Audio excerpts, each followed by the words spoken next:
Hi, I'm Mr. Miyagi and this is Mr. Miyagi's Workshop. I had some ideas on this last night, so I thought I'd come out here and do a little bit of modification and kind of get it started. So one of the things I did is I changed the angle of this.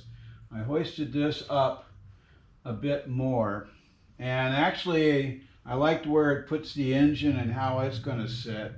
So this is actually at 60.5 degrees up, this angle here. And since we're going to get this all kind of together, it kind of lowers the bike too. So we may end up having to adjust the forks in the triple trees just to get everything right on here. But what I was thinking is that I'm going to end up maybe cutting this right about in there and taking this off.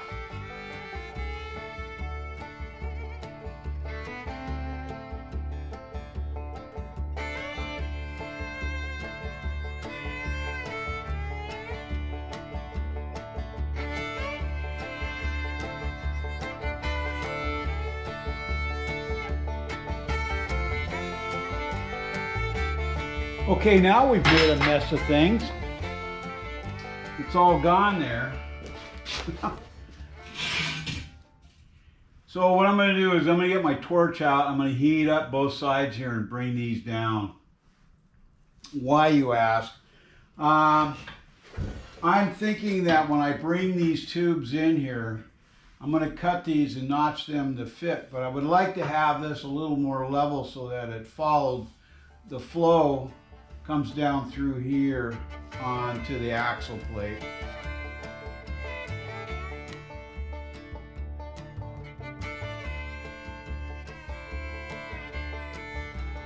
So bringing that down, you can see that it makes it kind of a nicer lineup. The flow goes down. This I'm going to have to notch to fit in here. So I'll take a 3/8 inch chunk out of that. I can lay it in here and get it where I want it. So what I did here is I drilled a 3/8 hole all the way straight through. So I marked both sides where center was. I laid this whole tube on a flat surface and found my center up here. And then I drilled the holes. I did a pilot and then came back with a 3/8. And then I made my line out, what I'm going to cut out right now.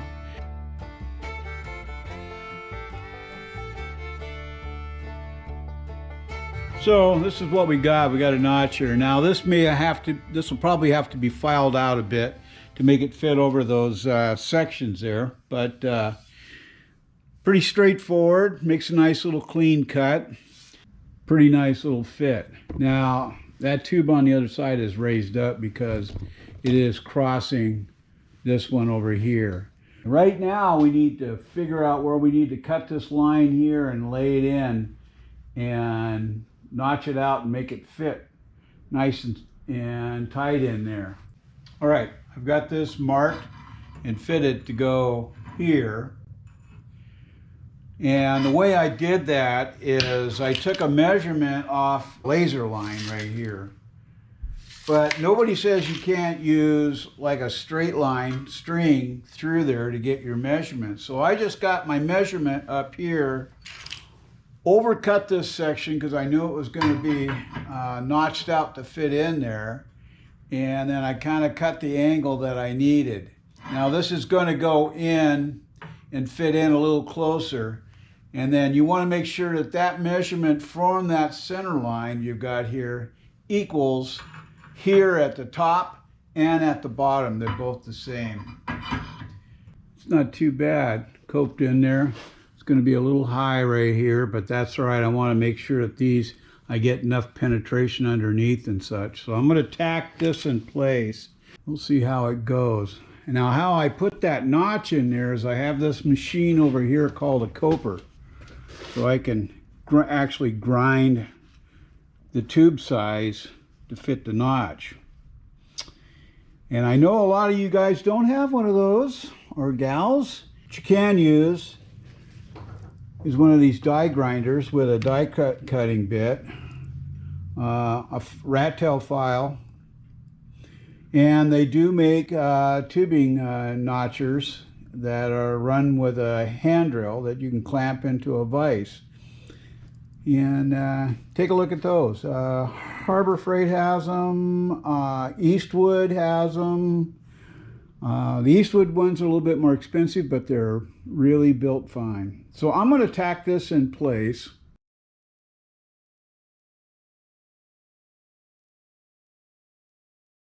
Okay, now that I've got it tacked into place, I'm going to set up the other side over there. You might notice too, I rounded off the tips of these just to make them a little nicer finish.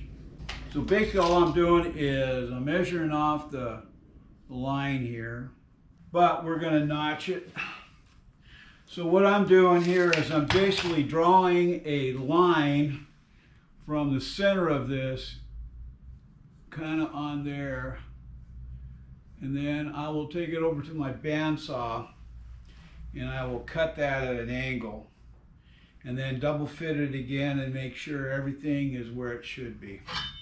So there I've got my angle cut, and we'll put it down, and it fits a little tight, but that's what I wanted because we measured to the center of that. So when I cope that out or notch that out, it'll fit up there and it'll bring this tube in to where it's supposed to be. I'm going to take it over to my coper and I'm going to cope this out. So that's basically what I did, is I notched it out a bit, and then that'll drop down into there. And I may end up having to take a little bit more surface off to bring that tube back down. So I went a little low on this, but I can cope that a little bit more. All right, I've got this side cut, measured, fitted into place. I put some mark lines across here so I could make sure that I was level this way on there so they're both equal. Everything looks really good. I'm going to go ahead and tack this one in place. Okay, I've got both sides, top and bottom, put in place. This one here, I had to cut curvature of that to fit up in there. The notch these out like we did on the top ones. And over on the other side by the kickstand, well, I've got to apologize. I didn't do a lot of filming yesterday. I got sidetracked. You know, I'm old. But anyway, I got a lot of this welded up here on and got a little gusset put in there, welded this up, finished off that area up there. Right now, I need to kind of maybe get this down off, finish the welding, and then get the wheel in here so that I can properly line up and weld these cross members in. I ended up buying this battery from Common Dash Motors on the internet. They're about $100. It's AGM, and so these can be set at any angle or whatever. They're a bit on the heavy side, but I'm going to be mounting this low. But that'll mount in here somewhere, and then I'm going to build a small little electrical toolbox thing in here. This is the down tube. I kind of cut it back a little bit and then plugged up that area and then welded it into this shaft that comes up. And then I'm going to plate this. So there'll be a full plate that go across here. And then that'll give me a spot to put the seat hinge mount and everything in there.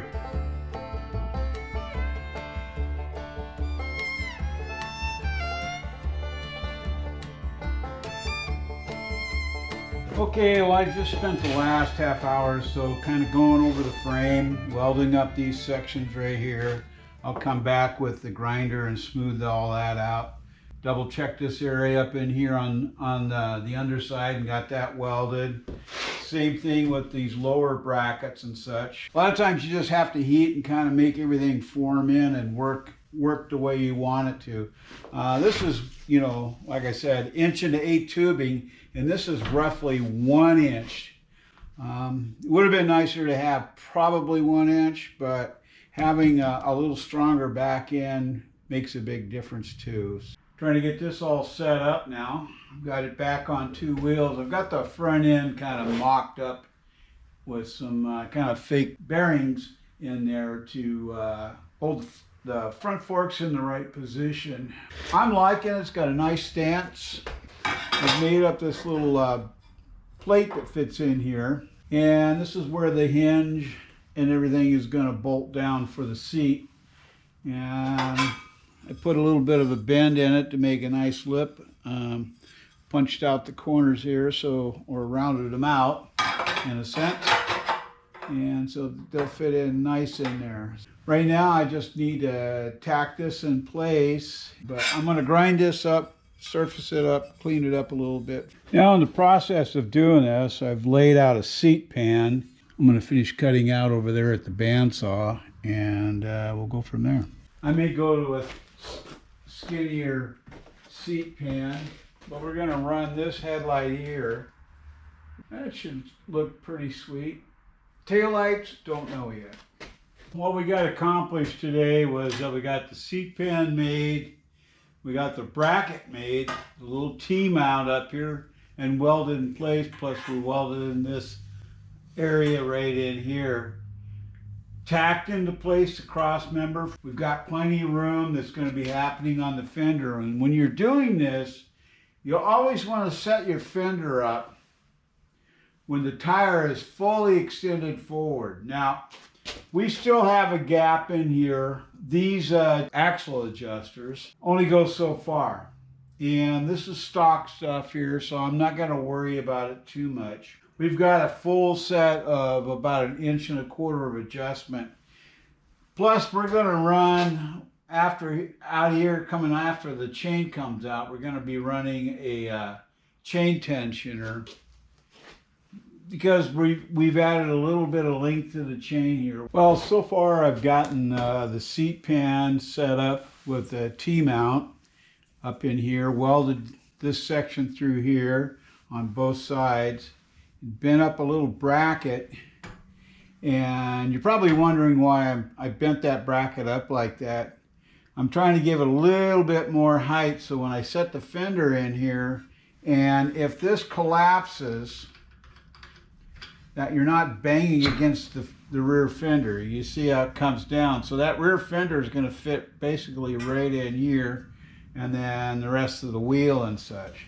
So, plus, if I need to, I can make a puck that's about 1 inch thick to sit on there and give it a little bit more height. What I did is I made a little bracket like this. This goes on the other side that fits the tubing, and then angled it and bent it so that it'll fit in there. And then I just welded around all that to give it a lot more strength right in there for that seat area. Well, this is the mock-up. Now I've probably mocked up several more times.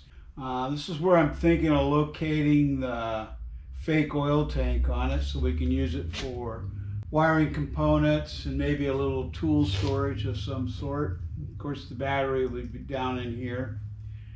So there's a lot of little things that we need to play with here. I wanted to make sure that the carburetors and everything were going to fit in. This is all done. I've got this all welded up and in place. Still have to locate the fender. Of course, the wooden blocks aren't going to be there. Anyway, this is pretty much the end of this little episode on the frame. So, if there's any comments or questions, you can put them in the comment section below, or you can send them to my email address at tmiyagi@hotmail.com. Now, if you've liked this episode, please like, share, and subscribe. And don't forget that ringy-dingy button over there for the next episode coming up. So this is Mr. Miyagi saying, be safe out there, and hope to see you on the road. Ciao.